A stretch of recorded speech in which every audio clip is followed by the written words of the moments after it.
thank you so much to our three panelists for making time. We're joined by Shaheen, Jina and Jane, and I'll get them to introduce themselves in a second. And there's like 250 people watching us. I'm, for the first time, I've done quite a lot of these masterclasses over the last few weeks, and for the first time, I'm doing this from my actual office rather than my 2-year-old son's bedroom. So that feels exciting. We've got about an hour, and I'll kick off with some questions to start with, and then we'll go to kind of questions from our audience. And we've already got 10 of those already. So, and lots of really interesting things. So why don't we kick off with just some basic introductions? So Shaheen, are you happy to just say a bit about who you are first? Sure. So I'm Shaheen. I am from Birmingham. I have been casting probably since I was sort of mid-20s. I was an assistant for about 7 years, and then I sort of set up a company on my own, I think in about 2001, and I've been doing it ever since. Great. And in projects that you've been involved with, things like Peaky Blinders, Giri Hadji, which you just got a BAFTA nomination for. Yeah. So a real mixture of film and telly. So films like Lady Macbeth, God's Own Country, Fighting with My Family, Yardie, and then television, like you said, Peaky Blinders, Giri Hadji. And a few people that you go back to work with regularly, but there's a number of Ben Wheatley films in there, for example. Yeah, I've worked with Ben a couple of times on Free For and Happy New Year, Colin Burstead. So that, sometimes you end up working with the same director a couple of times. Yeah. Great. Jina, do you mind saying a bit about who you are? Yeah, I was just trying to bring up my CV because I have no idea what I've worked on.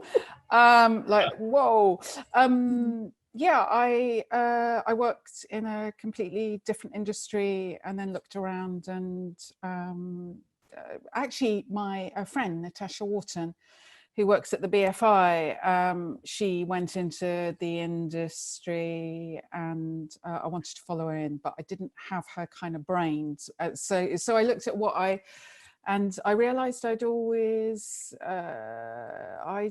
loved watching actors on screen. So I wrote to casting directors back in the day, and a few of them were really kind enough to respond. And one of them, I ended up sort of assisting for free. I signed on, which is like universal credit. And maybe that's something we'll talk, I don't know. Yeah, just the entry level sort of hasn't really changed very much. And I met some amazing people who really, I really didn't know what I was doing. I was quite shy. I found I didn't articulate very well or anything like that. So I met one film casting director who has been in my life ever since, and I worked with her, and then she didn't work very often, and then she had a friend who was also a great friend of Jane Arnell, Annette Stone, old brilliant agent who has left the business a long time ago, and I went to work for Jane. So between Patsy Pollitt working in film and Jane Arnell working in very prestigious television, and then I set up on my own sort of years later. Yeah. Right. And again, you've done a real variety of film and TV. I have. Well, actually, when I came in, John, the disciplines were very, I'm before Shaheen, so I don't know whether Shaheen would agree, but the disciplines were quite separate in that TV, television and film were really quite separate, and actors always worked on stage, but very successful, high functioning actors within within cinema came back to stage, but they didn't. Anyway, now it's all changed, and actually for the better, I feel. And so I've had the privilege, and it's been amazing to sort of, in a way, go back into television in the last kind of like 7 years, in that where I'd left with Jane and my training. Yeah, it's great. On that. And then Jane's our last panelist, and Jane's going to be the course leader for our new casting course. Jane, maybe tell us a bit about your background before we dive in. Well, I started working, I worked as an assistant for people, but I started working mainly in a television company that was called Central Television, that served Birmingham and the Midlands. And they had a fantastic workshop where we sourced the most wonderful young talent, Samantha Morton being notable amongst them, who I cast when she was very young. And from there I went on and became freelance, and I carried on working on television and then moved on to some film. But more recently I found myself, because training is something that seems to work with me, they seem to have done quite well, the people that have worked with me for a bit. They're pretty good. And I've become more engaged with working with young people and working with actors and working in training and casting at the same time.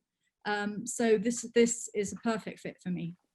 Fantastic. And it's worth saying we all started talking about this over a year ago, and we'll come on and we'll talk a bit about what the casting course is specifically and why we're doing it.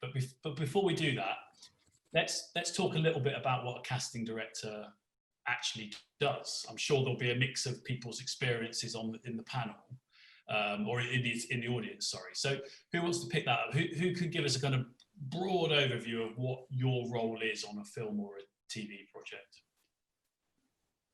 Who wants to take it? Shaheen, take a dive. Gina put her hand up. Go on, Gina. I feel like I'm at school. Yeah. I am at school.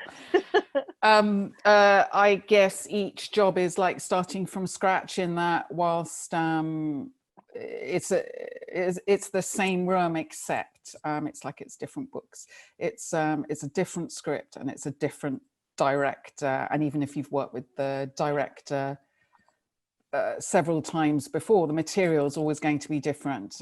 So you read the script, probably breaking it down in your head, certainly in relation to lead roles, because without the casting of either one or multiple lead roles, the film doesn't get what we call greenlit. And then you discuss the script with the director. I very rarely go to meetings sort of when I'm talking with a director armed with lots of ideas, because the director's vision kind of and ambition for the project really shapes that, in addition to the budget of the film and other things, locations, different like that. But you are identifying the lead roles. You are, I guess, your office behind you is immediately identifying supporting roles, one-liners, even the smallest roles that maybe don't have dialogue, but you realize their presence in a scene is integral, is important. So you will do those roles too. And then what do we do? So, but up front, we're focusing on lead casting in order to kind of unlock budget and get it going. Yeah, the production, and that part of it is called pre-production, where we start right at the very beginning once the script is there, sometimes even without the script, maybe because the source material is a novel or something like that. But so, and in many respects, I guess that's pre-production, and then there's pre-production, and then there's production, which is the shooting of the project with actors on set and all the technicians behind the camera, and then there's post-production, which is another set of technicians. And Gina, when do you? I guess naively, the bulk of your work as casting directors is kind of over by the point they start rolling cameras, but are you involved throughout the shoot as well?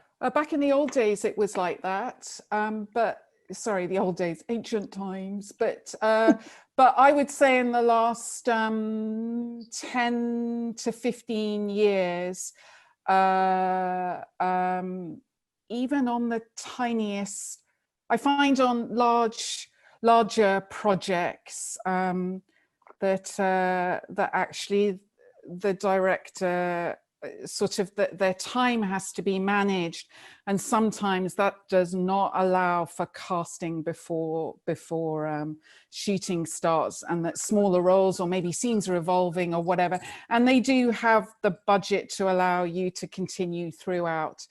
With smaller films, it tends to be a set price, I guess, in relation to the deal you do with that. But smaller films, most of it is cast up front, and I find that on independent films, directors like to have I don't know, to be, can't think of the right word, but to have less responsibility going on to set, meaning if casting can get done and all their departments can grab those people, hair and makeup, costume, if that can get done before shooting starts, then that means there is more time for them to do what they need to do on set, which is hard enough.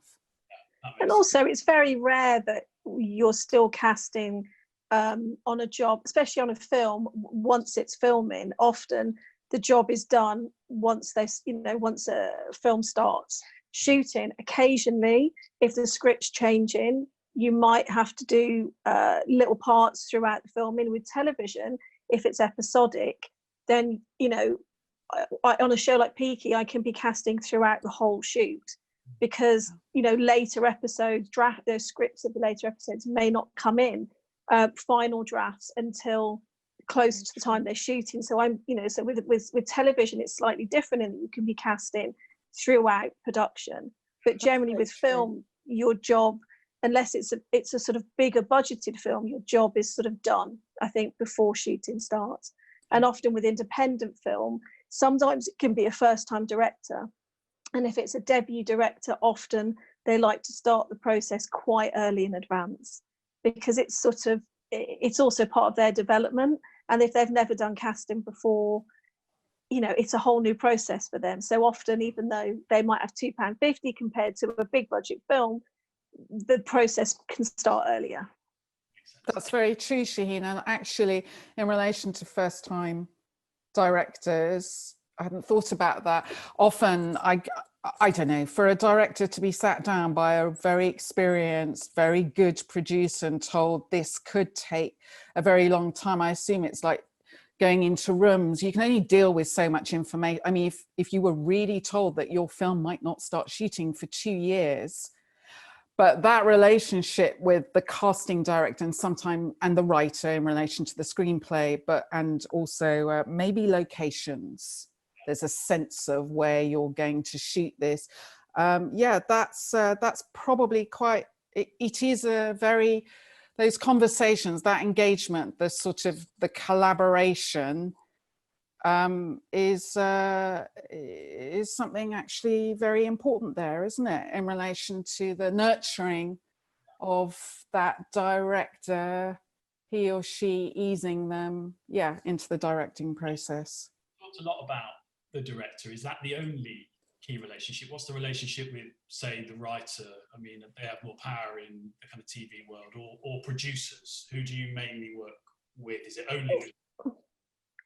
I think in television, writers are definitely more prominent, and in television, for example, in a casting session, when you're auditioning actors, often a writer can be present, and that's the sort of that's very different to film, where it's very much the director and possibly the producer who are in with the auditions.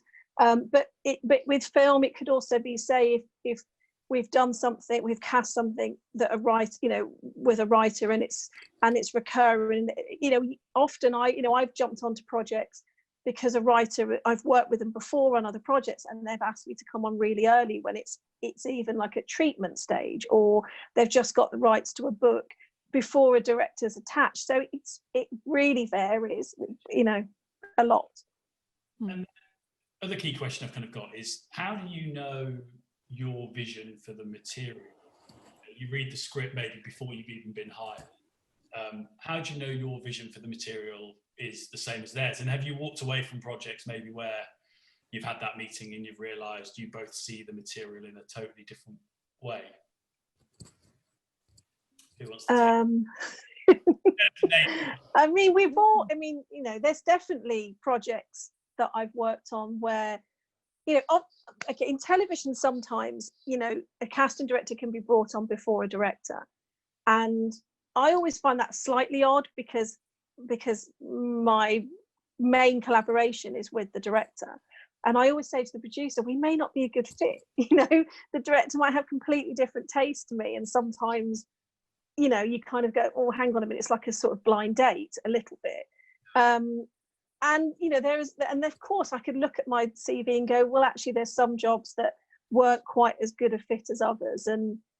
But I've learned from those, and I've learned what to say no to, you know, in terms of projects that aren't a good fit. Yeah, I agree with that. And also, I don't know, I guess as I've kind of got old, well, even when I was younger, I probably didn't say that much. I felt a lot inside, and I think that got communicated into the room somehow. But as I've got older, I feel like I'm quite honest. I try to be very respectful. Like I would never, if I disagreed with something that was written or I didn't sort of get it in a way that maybe troubled me or whatever, I wouldn't. But I try to be honest. I agree with Shaheen.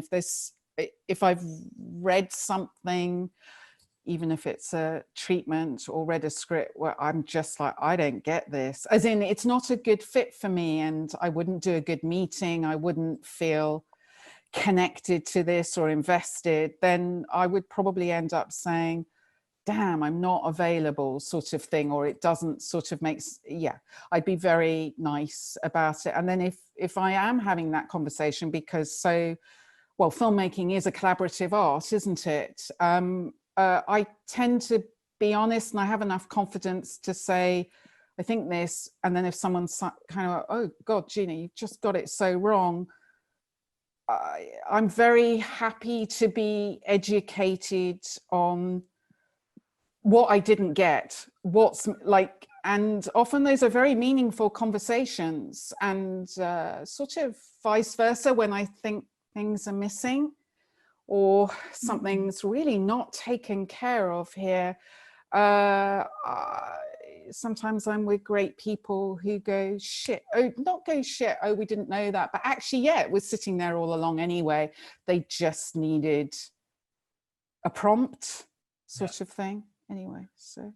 Part of what casting directors do is to deliver that cautiously and surreptitiously. So you may have very strong feelings, but part of the role is to allow that to emerge, not to come in stampeding through somebody else's vision, Absolutely. But to help them to see why your vision might enhance what they're trying to do.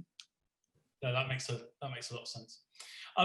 When I think about casting directors, and I'm obviously not a casting director, I always think about them as sort of champions of actors. Advocates. That job. Is that how you see yourselves? Yeah. I love actors. Of talent. Yeah. I mean, my favorite element of the job is discovery. I mean, that's why I do it in a way, because that's my favorite part of the job in a way. And so I think I couldn't do my job well if I didn't love and celebrate actors. And how do you guys, because you have offices as well, people who work with you, how do you stay across the sort of acting talent that's out there? I was, John, just on the actors and the sort of respect we feel toward actors, and also the fact, I don't know, that also a lot of what we do is very private. Some people say it's mysterious and it's sort of unknowable because it's all, a lot of the time behind closed doors, but that's a really vulnerable space for actors who are auditioning, because 9 out of 10 actors aren't getting that job. And also they're giving of themselves. Looking after actors, like Shaheen's talked about her passion, love for actors. especially discovering young talent. And probably I would imagine, in fact, I know she also, it's not just the first job, you sort of, she is the kind of human being who would also be looking out for them beyond the first job, the second job, how they doing. It's a very, it's a tough, brutal business. That is difficult, negotiating that, making decisions, or being part of the collaboration that makes those decisions, and then you do deals and you work out schedules and you bring them onto set. And I work very hard, like really hard, emotionally, to make sure that the actors who are coming onto set, they won't know this, but and I think Shaheen operates this like this as well, that actually, whilst you're doing individual deals, that as a company of actors, from the day player up to the lead actor, although often the leads, they're sort of in a hierarchy of their own in terms of fees, but that everything feels fair financially, and also the way they are looked after, their dressing rooms, the fact that they're taken to set, that all is fair. And that when a brilliant dynamic agent is fighting hard to get better, that you are constantly thinking about the other 50 actors on the project, or whatever, the other 100 actors, and it's like, no, we have this in place. Yeah, it's just the That's fairness a huge part of the job. Oh yeah, huge. And it's behind the scenes. And I talked about the private spaces with actors in relation to the auditioning process, or even meeting up with a director for a cup of coffee, but that is so private, isn't it, Shaheen? And yeah. Anyway, let's talk about what the skills are that you need to be effective in the kind of casting department, either as the casting director or as an assistant. What you need to be able to read a script, I assume, and how did you guys learn how to do that? Well, I think to start off, I mean, when I first started working in casting, I'd never read a script before.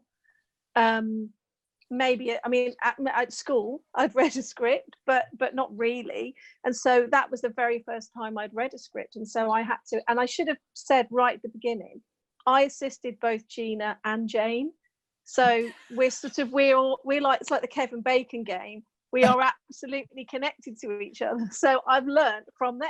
But you get a script, and if you're an assistant, you're given the script and you're asked to break it down, and you do a character breakdown. And like Jina was saying, it's all the speaking characters from the lead all the way down, and then often there's some key non-speaking characters, so they go onto the breakdown. But it can I mean, the first few times I read a script, I was like, am I not getting this? It's such a sort of art in itself. And even now I get scripts and I read them and I just think, oh my God, I can't, this is too complex for me. And I have to read them 3 or 4 times to sort of really sort of properly, it's so multi-layered. And that takes time and practice to really, really kind of be confident reading scripts, because I hadn't read scripts really before I started working in casting. So we've got that end of the spectrum. Yeah. We've got contracts, budgeting. Is that 50% of the job as well? I mean, dealing with all the mechanics of doing the deal with production. Or do you not see that as a kind of major part of? Oh, it's huge. It's a major part, but I guess not as obvious to people that. No, it's not creative, although often actually we are sort of being creative, dynamically creative with the budget and trying to make it work, apply it to what we want, to who we want, or rather, or who the director wants, and applying that. Yeah, it's massive. And actually, if you can't, I guess that's another kind of aspect to it. You can be creative in relation to, and like Shaheen, I'd never read a script before until I went and assisted. What was I going to say? Forgotten. Oh, that you can have amazing ideas, and you can know that your instinct is those are good matches, that talent's going to respond not only to this role but also, and also it's a bit like an equation when you're bringing that end of it, the creative end. It's also you're matching actors to directors, not just to the material. Anyway, but you can talk. It can actually sometimes, not often, be quite simple to cast something because you have the right words on the page, the right role, the right substance. It sings to the actor or actors, and you have a director that actor absolutely sort of adores, or even if it's a first-time director, once they've got together, sort of. But if you can't bringing them to set, making your budget work, that's quite another thing. And especially fighting for that on a tiny independent film. Yeah, makes sense. So we've talked about kind of reading the script and then the contracting and making it work within the budget. Are there other things that people should be aware of that you need to be kind of good at to work in casting? You need to have a lot of energy. You need to be willing to work from very early till very late. You have to be tenacious. Your instinct, you have to trust your instinct, but you have to listen, and you have to know when not to speak.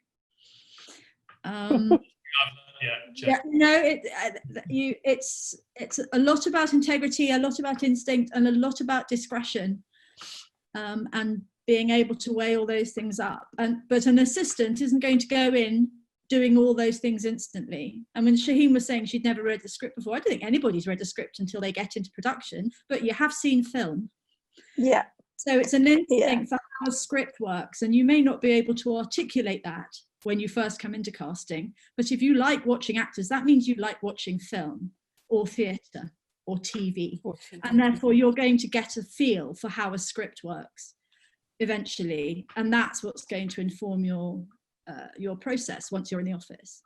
And I think passion goes a long way. I mean, that's my journey into it was I was really passionate about cinema, and that's how I sort of, it wasn't specifically at that moment actors, it was cinema and visuals, and that's how I found my way in. And so now with people that I work with, or if I'm meeting someone to work with me, passion is sort of paramount. I'm an anorak about film, and I like to work with fellow anoraks, and it's important to me that someone has seen a film that sort of, it's a where they laugh at me in the office, but I've got a running list of films that if someone comes to work for me, they have to, I don't expect them to watch every single film, but it's like, give these a go. And there's all kinds of films, there's animation, there's subtitles films, there's whatever, but it's kind of, because I love that's where I get my buzz. And so I think if you really love, whether it's film or television or theatre, it's a good place to start.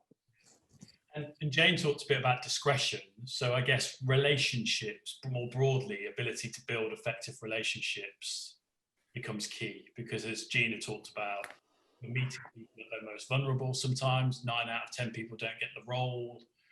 So all that stuff becomes critical, I guess. Yes, it does. And you're looking after actors, that their agents are also looking after them, but you also have to look after the agents in a way. Your relationship with agents is really important. And you have to behave fairly and honorably with them in order to maintain those relationships. So a year ago, Shaheen and Jina, you approached the school. More than a year ago. Like November 2018 or October 2018. I think it's such a good time. Time's been flying. I know. Has it been flying? At the moment, it's not flying. Your guys' idea, you came to us and said, we think there's something here. What was it that you wanted to do? What was the original idea for starting a casting course? It was for, it was knowing that actually there's a lot of technical skills that actually you could skill up on within a kind of formal educational not establishment, but environment, and that wouldn't be wasteful of time or money. Actually, that would stand you in very good stead to go. There were certain skills that you could go into entry level, not more than entry level, but be able and equipped to go into any casting office at the bottom. So there was that, but that was born out of just wanting to have better representation behind the camera and across the industry. But our department is casting, and your colleague, wonderful colleague, Chris Orty, we reached out to him, and then he put us in touch with you, and you got that, Jon. I mean, of course, sort of on a lot of levels, I'm sure the course makes complete sense to you or to the NFTS because of what you stand for. I mean, the other thing in relation to sort of visibility and reaching out to people I don't know, just broadening it and having a sort of a different, just knowing that not tonight, not today, not tomorrow, but in the next 10 to 15 years, this is one route. I mean, it's a very prestigious gold standard, but also classical establishment, isn't it? So we sort of knew that, but the gold standard of it all, and then meeting you, and you were amazing with Chris, was that was important too, that parents could, you know, and the fact that you drop the age, sort of officially, unofficially, it's 18, having left either sixth form college or done A-levels or whatever. But you don't need qualifications to do this, like Jane and Shaheen are talking about. You just need a bit of, oh, that sounds great. And the course being part-time was also integral to that.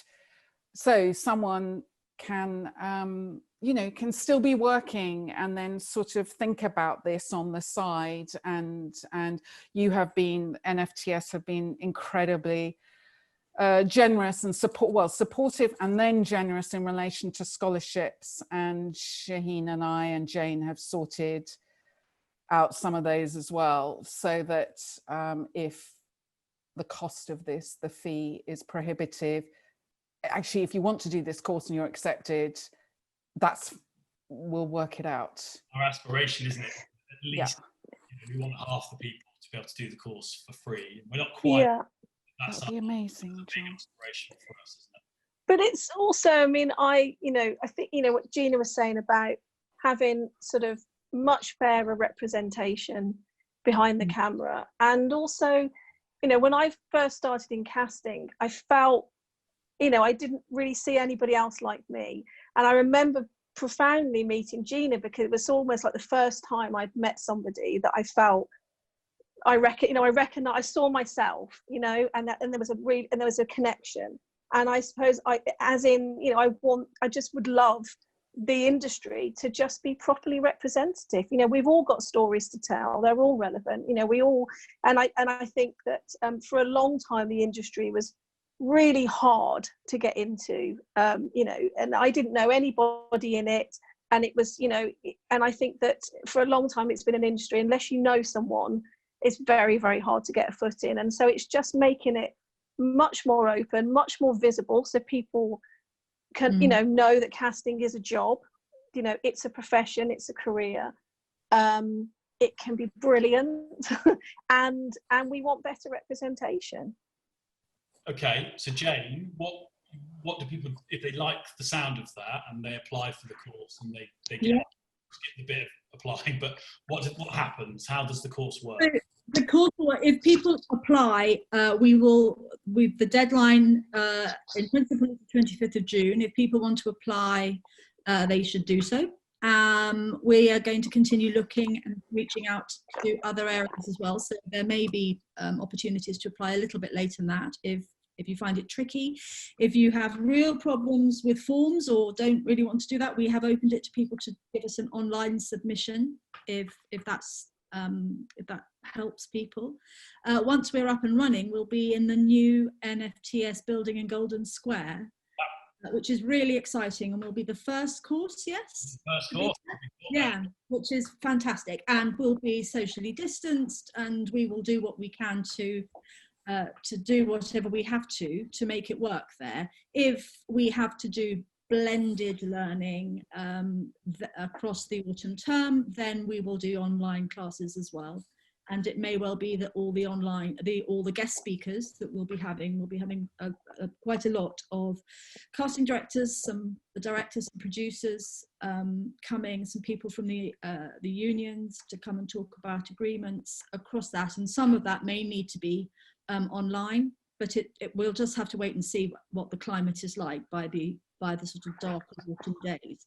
But in principle, we want to be agile about it so that we can offer, you know, face-to-face teaching ideally, and if necessary then some online material as well. And that also means that if you're not in London, that opens things up for those people as well. Really good option.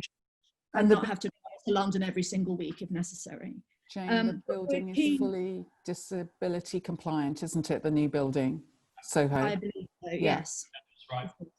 Great. And we will obviously be making sure that, I mean, I don't know, I haven't been to see it yet, but we will be making sure that, you know, we don't have 50 people arriving at the door at the same time. You know, just from the point of view of safety, we'll be making sure that everybody is distanced, and we only have 12 places for this course. So in many ways, we're very well, we're going to fit well into that building. What does success look like? So we train these 12 people. What's our hope for them? Is it they're not going to go out and be casting directors straight away? So what do we think their next steps would be after doing the course? Well, they're going to hopefully have a placement for a week, or certainly a number of days over some weeks, in a casting office or possibly in an agent's office to get experience. And having done the course successfully with the NFTS logo on their CV now, they should be well equipped to be well respected and ready to enter a busy office. With whoever's running that office, knowing that these people are already, they're oven ready, they're ready to go. You know, they're not going to need somebody standing next to them telling them everything. They've already done that. I mean, obviously you'll continue learning when you're working for somebody, but this will hopefully enable people to be taken on pretty quickly by busy offices. And you've had a lot of support from other casting directors who have said that they're keen to come and do sessions and meet the students. So that will be... They've been amazing. Yeah, I would say everyone is supportive. Yeah. And so the students will get to meet all these different casting directors, and that will create opportunity. Yeah, and we all work slightly differently. You know, there's sort of the same template, but we all have different styles. So it's really good. I'll get to hear from lots of different people: theatre casting directors, film, television, street casting. You know, all the kind of commercial. You know, all the sort of elements of casting. Hopefully, we'll be covering. So you know, we're all different. So they'll get a sense of that. Yeah. Yeah. Also, the basic skill set where you could go in at the bottom, there is an awful lot of learning to do, but that stuff that happens at the bottom, whether it's printing off a script and checking that the final page is there and that hasn't been missed off, that the actor has signed an NDA, which is a non-disclosure agreement, which a lot of people have never even looked at, and knowing how to recognize, oh, it's not dated, oh, whatever. And that if an agent's calling, but the actor hasn't done that yet, therefore they can't read this or that, you know, you can do it digitally. I mean, it sounds like really silly things, but there is an awful lot that underpins, that facilitates, allows that foundation at the bottom, which has to be rock solid, processing data. And when I say processing data, I mean, you make a call and get an availability for an actor, but you understand how to feed that information back to your boss or to the person who's above you. That is all sitting there. And when things go wrong, that rock solidness of what sits underneath it, and every single assistant in the office and the associate, there is a hierarchy within big casting offices. You're all kind of part of that, even if you're just print, no one photocopies anymore, sorry, printing a script and making sure the actor has signed an NDA. That is essential. I mean, it's boring, but it's great. But also, having learned all of that, you can, if you get it, if you're the sort of person that has done this course, gets it, if you're in as big an office as Jina and Shaheen have, if you've got it, you can rise up pretty quickly. You know, if you've got an instinct for it, you're not going to be casting a movie 6 months later, but you're going to be more useful. You know, the quicker you learn, then the more you take on, you're going to become quite useful very quickly, or there's certainly the potential for that to move forward. So a couple of quick questions, because we've got lots of questions from people in the audience. So the minimum age is 18. There's no maximum age. Is there? No. Not at all. Absolutely not. Do you prefer people to have no experience? There's a few people saying they've got some experience doing street casting and other things. Is that a downside for them? No, not at all. No.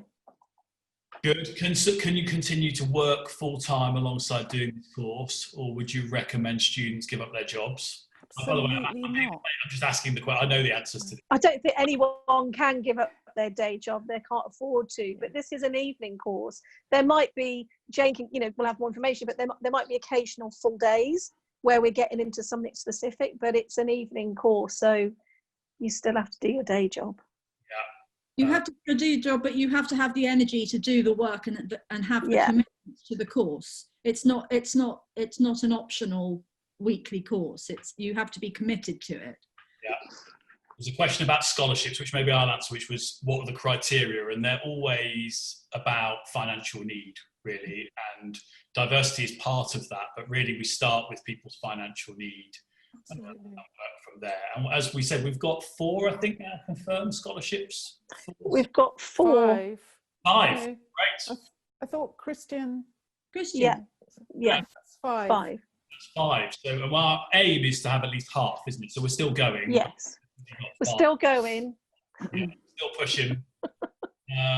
Let's see. Is it permanent work when you get out and into the industry? Is it permanent jobs, or is it an entirely freelance department? So obviously, as a casting director, you run your own agency, but are the other jobs in your area freelance, or are they permanent? Freelance, really. Yeah, I think unless it's like, maybe if you're working for the national, working for theatre, let's say the National Theatre, your staff, or Royal Court Theatre.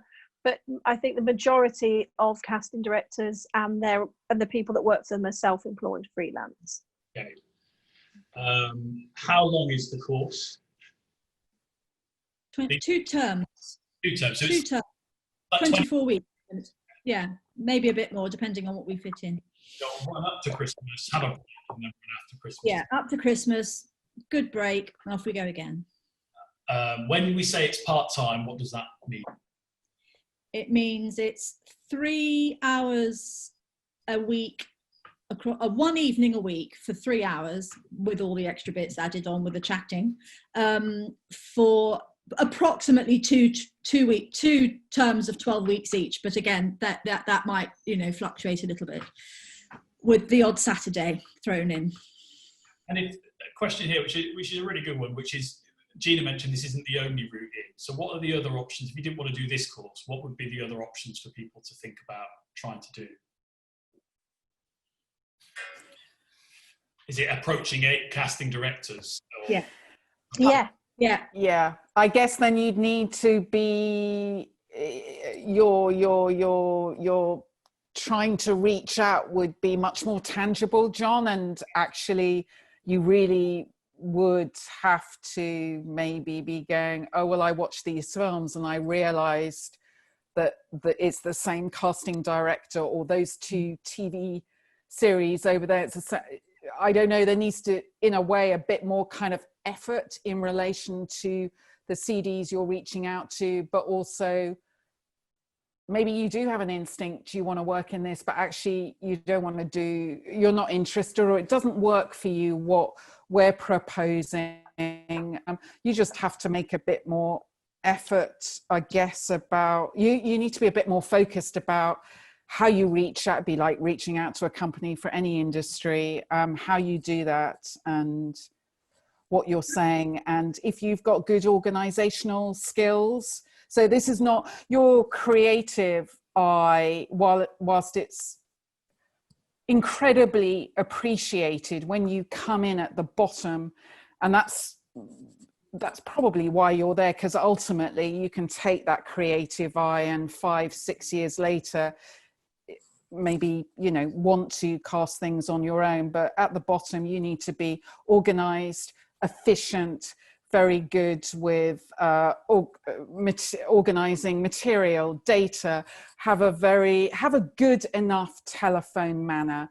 It doesn't matter what accent it is, you know, where you, whatever, don't need a, but you do need to be respectful and kind and nice to people, even agents that maybe 10 years later, I don't know, or people you work with, you don't like them very much on a personal level, but you have respect for the work they do. Yeah, a lot of respect. And that you're, I don't know, you can do things. I always made really good cups of tea. That's always important. But also the offices, you know, we vary in size, you know, casting offices that could be one person, could be 2 people, could be 5 people, could be 6 people. It really varies. So if even though you're coming in entry level, if you have some sense of how the office might work or how a casting office might work, it's just going to stand you in good stead, you know, because otherwise you know, some casting directors do internships. Yes, they, you know, some do work experience, but I don't think everybody does. And so it just arms you. It's like you've got a tool bag and you can go into someone's office just, you know, some steps ahead of somebody who has no experience whatsoever. And also it just sort of, you'll be better informed of what the job is. Yeah. And some casting directors have one assistant, and they, you know, if they need somebody to help them immediately on a project, they don't have time to train you up to know how to do that. So somebody who can just jump in and know exactly what they need to do will do very well. And then that name, their name will travel. So, you know, the CDG will put them on their list, and they will be able to go and be recommended by, we recommend to each other, you know, who's been working for us, and it goes around that way. So there is still that opportunity for people to try and enter the industry that way, but you have to be very tenacious now to do that, because particularly at the moment, as there is very little work for the current situation, to actually go and get any experience at all is quite tricky. And better off after this. Yeah, I hope we'll hopefully get better. And then we've at the other end of the spectrum, we've got a question from somebody who's a 40-year-old mum of 3, who I guess is saying, does life experience count? And if I was to do the course and finish it, is it possible to work flexibly? Is there kind of flexible, can you be or is it always all or nothing at that junior level? It's a tricky one. It's sort of it's tricky because it, you know, again, it's down to the office, isn't it? It's down to the, you know, I sort of trialed flexi hours last year with 2 people sort of job sharing, and it worked, but it's tricky if you're coming in sort of entry level. But again, that's quite a personal thing to each office, I'd say, and what the setup is within that office and what they can accommodate. Yeah, makes sense. It's worth a try. Like, really, I'm not just saying that as in, it's not important. I mean it. Yeah.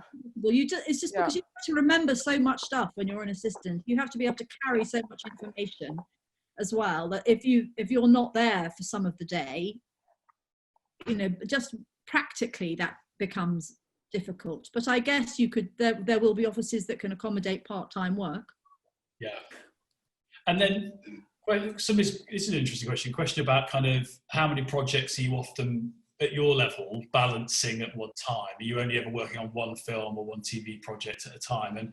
And how do you stay kind of sane and look after your mental health in that, which probably sounds like can be quite a high pressured situation you're working working in? Well, it varies because, for example, there might be, you know, I could be juggling several projects at the same time, but they'll all be at very different stages. So there could be projects that are right at the very beginning that I'm just starting some kind of early consultancy on. There might be projects that are a little bit further along, and then there'll be projects that are actually in sort of pre-production. So we all juggle, you know, and also, you know, we all have we have responsibility to our employee, you know, to our staff, to, you know, we have an office. So you sort of have to keep projects juggling because, you know, you have to support the people that are working with you and the building that you're working in. So I think we're all juggling many projects at the same time.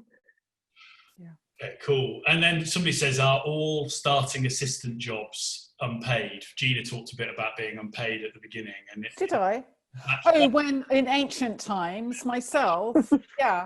Well, that's also part of why we came to doing this course. It's also acknowledgement of, so yeah, when I started assisting, it was expenses only. I was claiming universal credit. I was very fortunate to be living somewhere where I don't think I wasn't paying rent.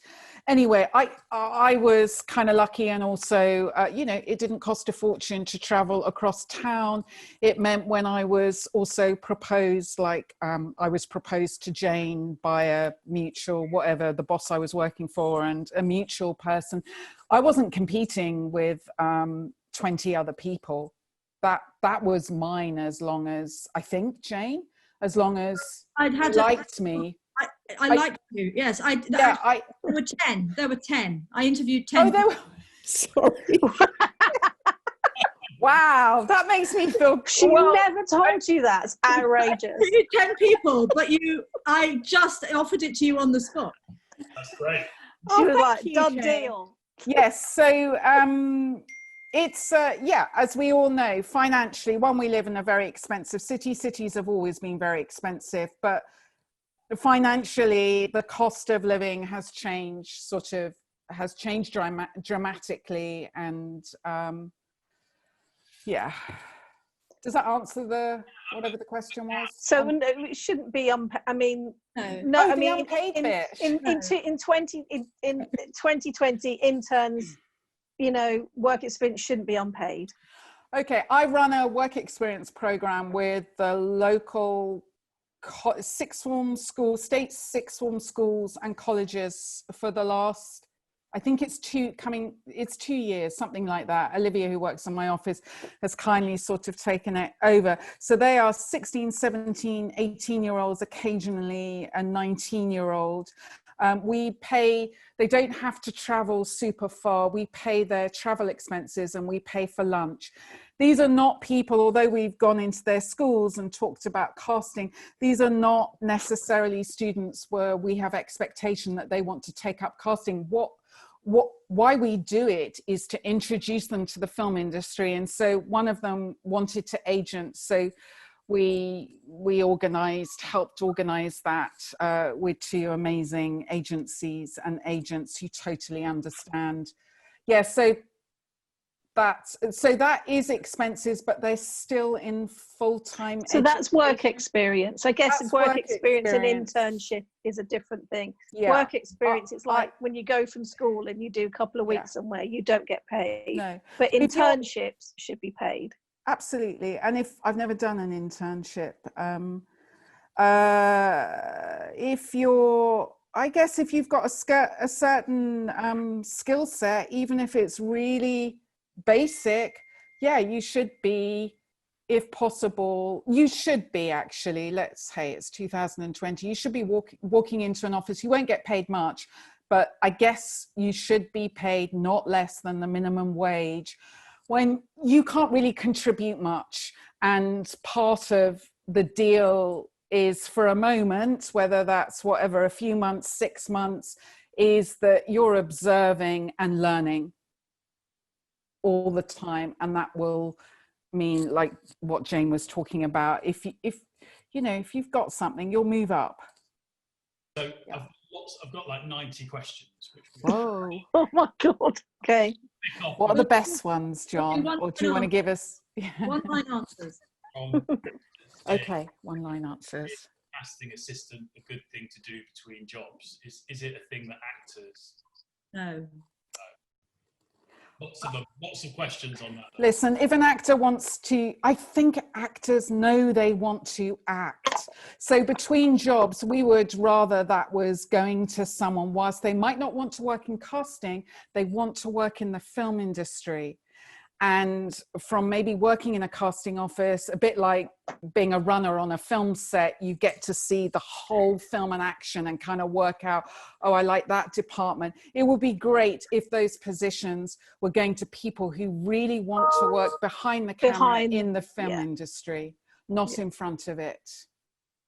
Then other questions around do you get interviewed to get on the course? It's quite a lot of people asking that. Is that how it will work? You put an application form in and then you're interviewed. Yes. And you'll be leading that process, will you? The three of us will interview people online now because of the climate, and then we'll shortlist, and then there will be offers. And then we've got lots of actors asking questions. I'm going to take a couple of these because it seems fair when there's so many of them, which was just, how do you stand out? How do you make sure your reel or your spotlight profile stands out? Are there any tips you can give for the actors who are watching this? I'm not a good person. I mean, not because I don't care, but... I suppose if you're talking about a spotlight CV, I would say you don't have to list everything you've ever done. You should list the things that you think that you've enjoyed doing, you've learned something from, you're proud of. And I think so if you're really great at accents, put those voice clips on there. If you've got a show reel, again, don't feel like you have to put everything you've ever done on there. I'd rather watch 2 or 3 brilliant clips than 10 clips. And you need like 1 photograph, maybe 2 at most, that really, really look like you. Take away all the other photographs. You don't need them. That's really great. And if you've got theatre credits, decent, well, reasonable, decent, whatever theatre credits, I find a lot of spotlight CVs, they don't bother. I mean, they'll put commercials down rather than maybe theatre credits. And I enjoy looking. I value theatre. I value theatre a lot in terms of the body of an actor's work experience. Yeah. The other thing to remember is that whatever you think that whatever's different about you at entry level as an actor is probably what's going to get you noticed if we haven't seen you in the theatre yet or on it. That's true. So if there's something you can do that you can genuinely do, then make sure that it's on your CV, because that will come up in a search if you're at that very bottom level. And then the other one is about self-tapes. Lots of questions about, as they're becoming more common, what makes a good self-tape? Is it something you look at and have some likes and dislikes about? Being able to hear it. See you and hear you. I think, it's like, unless a casting director is asking you specifically for a full body shot, then we want to actually see you close up. Yeah. Sound is really important. I mean, it doesn't have to be fancy. It doesn't have to be shot on a camera. It can be shot on your phone, but being able to see and hear clearly are the main things. Cool. Right. I feel like I've done my justice to the actors. So as we come to an end, is there anything we haven't said about the course and why you guys got involved in the giving of your time so freely and kindly? Is there anything we haven't said about the course that we should cover off? I think why do people do it? Keen to encourage people who perhaps have never thought that this was available to them to just have a look at the course and see if it's something that would intrigue them. And not to think they've got too much experience or not enough experience. No. That you make that decision. Yeah. And also, we have so many platforms now to watch content on, especially television. You've got tons and tons of platforms. And, you know, like we were talking about earlier, when I first came into it, you know, you did just work in film or theatre or television, and now it's all crossed. And you know, when the industry recovers, and it will, you know, get back to normal, there is work, you know, there's a lot of stuff that's being shot here. So it's a very good time to enter the industry, or to try and enter the industry, because I think you know, there's a whole ton of stuff about. Yeah. And a mix of TV, independent film, big Hollywood. Yeah, we got the best here, so you know, that's why all our actors go to America. But yeah, it's a good time. There's a huge amount of stuff being made here, so. And Very good time to train in the hiatus, isn't it? Well, actually, that question that somebody says is, you know, does COVID make it even more important to kind of focus on training? And we've seen here at the school a lot more applications for the current year, because I think people realise that if there's going to be less entry-level work available, maybe doing a course is a good stepping stone. Yeah. Guys, you've been very generous with your time and advice, so I'm incredibly grateful to you all for making it. We'll put this online as a recording for people to see, and I think we've broadly covered all the questions. I just wanted to say publicly, we're thrilled to be working with you guys on this. I think it's a really exciting proposition, and also I think really unique. You know, there's nobody else offering something quite like this. And in the year that BAFTA finally recognised casting as a kind of awards category, it feels like really good timing as well to be kind of, you know, offering this very formal entry route into the industry. And I'm hopeful. Our motto at the school is "Our credits tell the story," and I'm hopeful in 5 or 6 years' time we'll have some fantastic casting credits coming through. And that's down to you guys stepping up and doing this with us. So thank you so much for doing that. Yeah. That's it, I think. We should say... Thank you very much, John. Thanks, John. Pleasure. Lovely to meet you all. And the deadline, just as a reminder, Jay, and it's the 25th of June. Yeah. But if anyone has real problems, then we may be able to extend it a bit. But 25th of June is when we will be sending out the next lot of interviews. Or no, we'll be looking at the deadline for us to look at the next lot of interviews. There'll be a shortlisting phase, and then and then we'll be interviewing in July. And I think the big message is, we get it a lot with the NFTS, is don't second guess what we're looking for. Just put your best foot forward, and if you have no experience, that might be attractive to us for other parts of who, you know, other bits about who you are. Oh, that's very attractive, John. Yeah, there you go. Yeah. As long as there's passion for film, TV, whatever, for the industry and for what people see on the big and small screen, that's great. And go and have a look at, you know, who casts your favourite shows or films. And I think everyone wants your list, Shaheen. Your film list. And go and do some research. If this has kind of, you know, interested you a bit more in casting, then go and have a look. Go and look at who cast something you watched on telly the other day, you know? Yeah. I think this is amazing, and I think the students who do this course, I'm thinking about giving up my job to do it. Well, I could do it at the time. I wouldn't get it. No, that would be a conflict of interest. Yeah, 100%. Not even entry level. Good, great. Don't let anybody feel they're too old. Please don't. No, absolutely not agree with that. They've got 3 children and they're thinking of coming back. Please apply. Don't feel you're too old, because your confidence gets a knock when you've got all those children. And have a go. Come and talk to us. Yeah. And all the information's on the NFTS true. website, so check that out. Great. Thanks, everybody. Brilliant. We'll have a lovely evening. Thank you.